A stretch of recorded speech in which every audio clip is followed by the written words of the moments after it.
होली का त्यौहार आने वाला है और होली के त्यौहार को लोग बहुत ही हर्षोल्लास से मनाते हैं। भारत में हर राज्य में होली को एक अलग तरीके से मनाया जाता है। कुछ राज्यों में होली को फूलों से मनाया जाता है, कुछ राज्यों में होली को पक्के रंगों से मनाया जाता है, कुछ राज्य में सिर्फ सादे रंगों से मनाया जाता है और कुछ जगहों पे तो लट बरसा के भी होली का त्यौहार मनाया जाता है। होली एक ऐसा त्यौहार जिसमें कहा जाता है कि बुरा ना मानो होली है, बट होली मनाने के पीछे असली कारण क्या है, उसकी असली कहानी क्या है।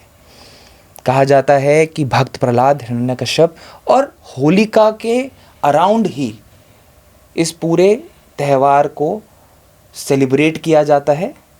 क्या कहानी है होली की, बेसिक से स्टार्ट करते हैं। ठीक है, देखिए ध्रुव, सबसे पहले तो मैं आपको जो होली की जो त्यौहार की सबसे पुरानी कथा है उसके बारे में बताना चाहूँगा जी। जो हिरण्यकश्यप नाम के एक असुर राजा थे उसके नाम से जुड़ी हुई है। जी। देखिए, भक्त प्रहलाद के पिता का नाम था हिरण्यकशिपु और हिरण्यकशिपु की पत्नी का नाम था कयाधु, जो कहते हैं कि बहुत ही परम विष्णु भक्त थी। क्योंकि वो विष्णु भक्त थी इसीलिए उनकी संतान में विष्णु भक्त वाले गुण आ गए। तो जो भक्त प्रहलाद थे वो भी शुरू से बचपन से ही भगवान विष्णु का नाम लेते थे, उनके नाम का जाप किया करते थे। जो बात हिरण्यकशिपु को बिल्कुल बर्दाश्त नहीं थी, क्योंकि वो एक असुर राजा था। वो कहता था कि मेरी पूजा करो, भाई आप किसी और की पूजा क्यों कर रहे हैं। असुर तो कहते थे कि आप भगवान की पूजा क्यों कर रहे हैं। लेकिन भक्त प्रहलाद बिल्कुल भी अपनी बात से डिगे नहीं और निरंतर भगवान विष्णु की पूजा में तल्लीन रहे। जब उससे ये बात बिल्कुल बर्दाश्त नहीं हुई तो उसने अपनी बहन, जो कि जिसका नाम था होलिका, उसको वरदान प्राप्त था कि वो कभी भी अग्नि के द्वारा जलेगी नहीं। तो हिरण्यकशिपु ने बोला कि आप गोदी में इसको लेके बैठ जाइए और आप तो जल नहीं पाओगे, लेकिन जो भक्त प्रहलाद है वो जल जाएगा।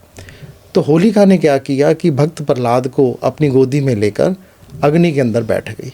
वो भगवान विष्णु का नाम लेते रहे। भक्त प्रहलाद भगवान विष्णु का नाम लेते लेते ऐसा चमत्कार हुआ कि अग्नि से होलिका तो जल गई, लेकिन भक्त प्रहलाद बिल्कुल ठीक ठाक सही सलामत निकला है।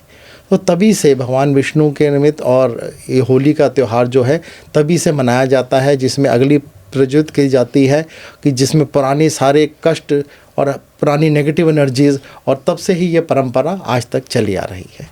यानी होलिका दहन जो होती है, जो कि हम छोटी होली के नाम से भी जानते हैं, उस दिन अपने बच्चों के लिए माएँ प्रार्थना करती हैं जिससे कि उनकी आयु लंबी हो। बिल्कुल।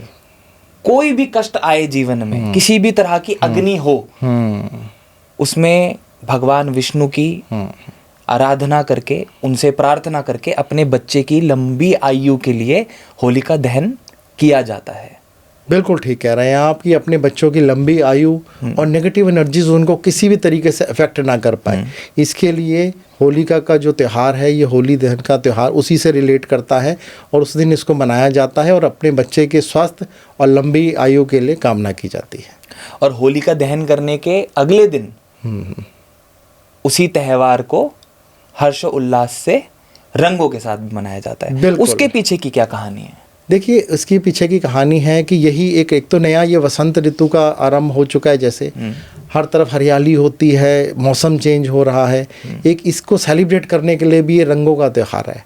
आप देखेंगे अब आगे हर तरफ हरियाली छानी शुरू हो जाती है धीरे धीरे। तो उसके बाद क्या होता है कि जैसे ये मौसम में चेंज होता है, इसी के एक बार इसके साथ ही रिलेट अगर इसको करके देखें तो होली के बाद रंगों का त्यौहार ये मनाया जाता है। एक सौहार्द का भी त्यौहार है और रंगों के त्योहारों के माध्यम से सेलिब्रेट किया जाता है। नेचर जो हमारे को दे रहा है उसको एक तरीके से सेलिब्रेट करने का त्यौहार माना गया है इसको। तो रंगों से करके, सौहार्द का करके, इस तरीके से इसको त्यौहार को मनाया जाता है।